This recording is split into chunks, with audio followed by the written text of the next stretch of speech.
Murojok, pacaran dari balik dinding. Novel karya Syukri Muhammad Syukri. Pekerjaannya sangat melelahkan, tetapi memuaskan. Meski bakal perahu sudah sampai ke tepi danau, belum bisa digunakan sebelum selesai finishing. Perahu harus dibentuk seaerodinamis mungkin, lalu lubang-lubang kecil di celah kayu harus ditambal dengan tali goni yang dilumur getah pinus. Sekarang, perahu itu sudah bebas bocor dan tampilannya cukup elegan.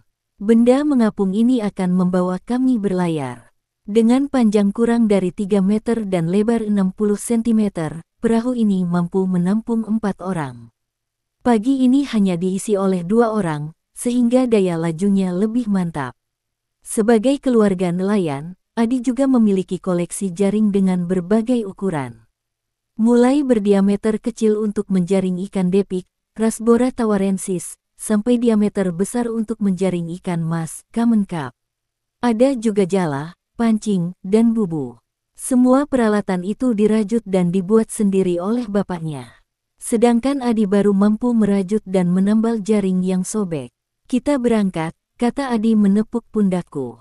Tepukan itu membuyarkan lamunanku. Yuk, jawabku, bergegas melangkahkan kaki ke dalam perahu. Ketika layar sudah terkembang, berpantang surut ke tepian, pekik Adi penuh semangat sambil mengayuh perahu mengarungi danau laut tawar. Inilah perahu pertama pagi itu yang membelah air menuju ke arah hulu Sungai Pesangan. Sungguh menyenangkan berlayar di permukaan air yang tenang tanpa riak dan gelombang. Adi terlihat begitu santai mengayuh dan mengendalikan haluan perahu. Sementara mataku bertumpu kepada benda-benda yang mengapung di permukaan air. Ada jerigen kosong, ruas bambu, sampai ban dalam sepeda. Benda itu semacam pelampung, tempat nelayan mengaitkan jaring atau perahu. Sekonyong-konyong Adi merapatkan perahu ke sepotong ruas bambu yang timbul tenggelam di depan kami.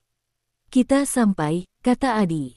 Sampai kemana? Tanyaku terheran-heran. Adi tertawa, tidak menanggapi pertanyaanku. Dia mengaitkan tali perahu ke seutas tali hitam pada ruas bambu itu. Sambil mengikat, Adi bercerita tentang seutas tali ijuk berwarna hitam yang terjulur sampai ke dasar danau. Ujung tali di dasar danau diberi pemberat, sebuah batu besar.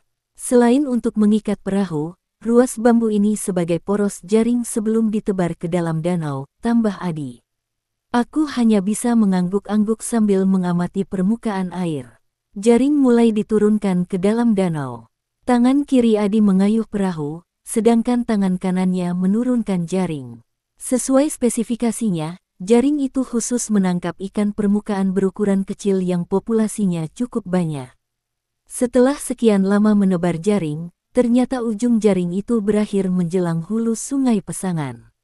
Adi memintaku mendayung perahu, kembali ke poros jaring, lokasi ruas bambu mengapung tadi. Dia berdiri sambil memukul permukaan air dengan galah bambu. Itulah pekerjaan Mugerlok untuk menimbulkan bunyi bising. Bunyi itu membuat ikan di dalam air panik, berenang ke tengah danau. Ada yang lolos dari penampang jaring, tapi sebagian besar menabrak jaring dan tersangkut di sana. Suaranya nggak enak kali, kataku. Mugerlok memang begitu, jelas Adi. Kurasa sudah cukup. Pintaku tidak sanggup lagi mendengar suara bising. Bising ya, tanya Adi tertawa. Sangat bising, perutku mual, kataku. Setelah 1 jam memukul-mukul permukaan air, Adi mengangkat jaring dari dalam air. Penampang jaring menghitam. Sungguh menakjubkan, nyaris semua lubang jaring berisi ikan. Adi memasukkan jaring ke lambung perahu. Begitu senangnya, kulepaskan ikan itu dari penampang jaring. Jumlah ikan tak terhitung, pantas Adi sangat menyukai profesi nelayan. Alhamdulillah, ucap Adi sambil mengayuh perahu menuju ke arah Pedemon, tempat acara pesta panen. Menakjubkan, tambahku. Belum pernah sebanyak ini, kata Adi yang kelihatan kelelahan.